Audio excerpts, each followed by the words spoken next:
Who was the thief? South African folktale.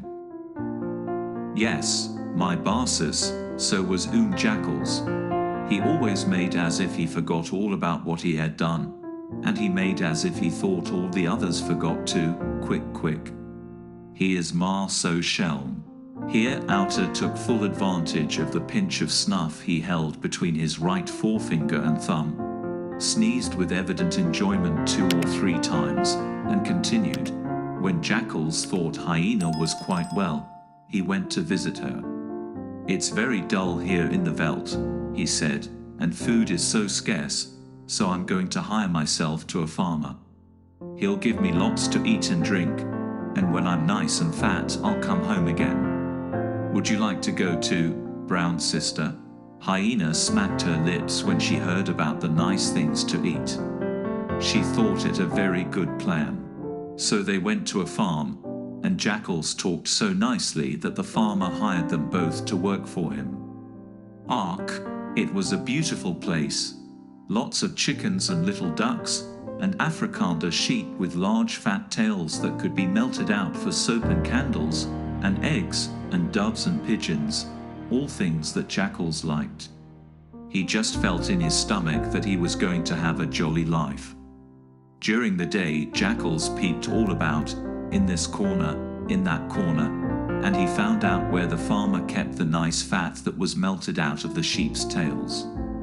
In the middle of the night, when all the people were fast asleep, he got up and went quietly, my baasjes, quietly, like a shadow on the ground, to the place where the fat was. He took a big lump and smeared it all over brown sister's tail while she was asleep. Then he ate all that was left and went to sleep in the wagon house. Early in the morning, when the farmer went out to milk the cows, he missed the fat. "Leave land, where is all my fat?" he said. "It must be that vagabond Jakhals. But wait, I'll get him." He took a thick reim and his sjambok, and went to the wagon house to catch Jakhals and give him a beating. But when he asked about the fat, Jakhals spoke in a little voice.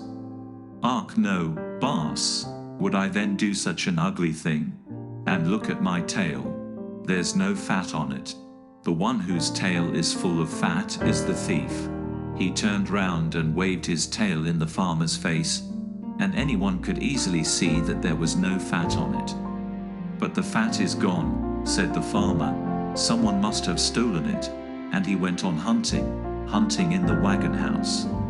At last he came to where Hyena was sleeping, just like a baby, baasjes, so nicely, and snoring a little. Not the loud snoring like sawing planks, but nice soft snoring like people do when they sleep very fast. It is the deepest sleep when a person snores.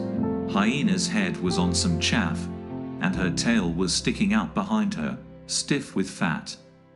"Aha, here is the thief," said the farmer, and he began to tie the reim round her.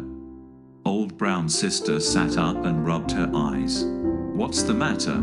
she asked. "I had a beautiful dream.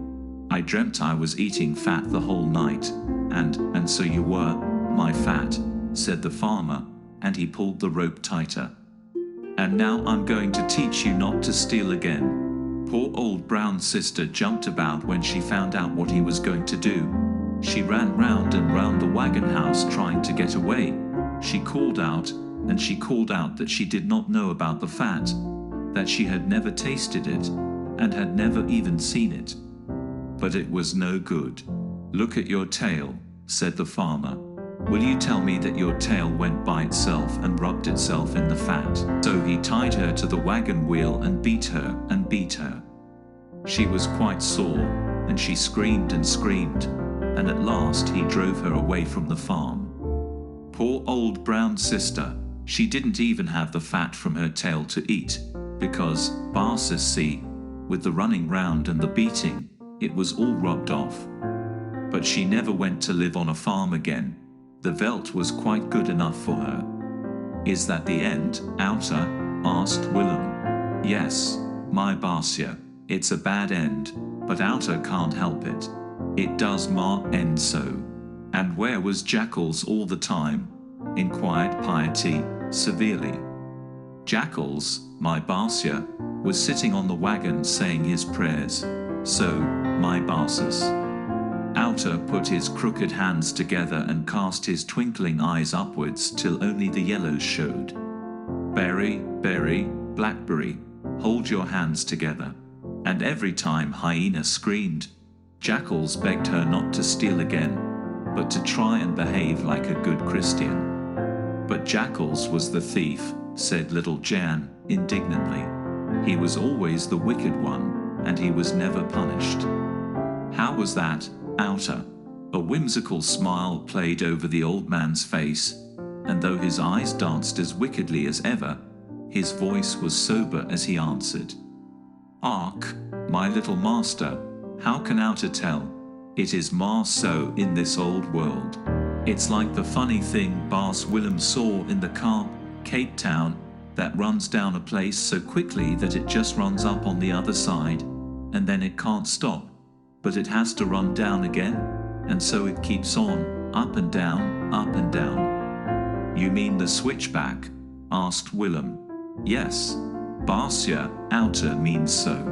And in the world it is the same, up and down, up and down. And often the good ones are down and the bad ones are up. But the thing, Outa can't get the name right, goes on, and it goes on, and by the good ones are up and the bad ones are down. But Jakhals seemed always to be up, remarked Willem. Yes, my baasje, said the old man, soberly. Jakhals seemed always to be up. It goes so sometimes, it goes so. But his eyes suddenly had a far-away look, and one could not be certain that he was thinking of Jakhals.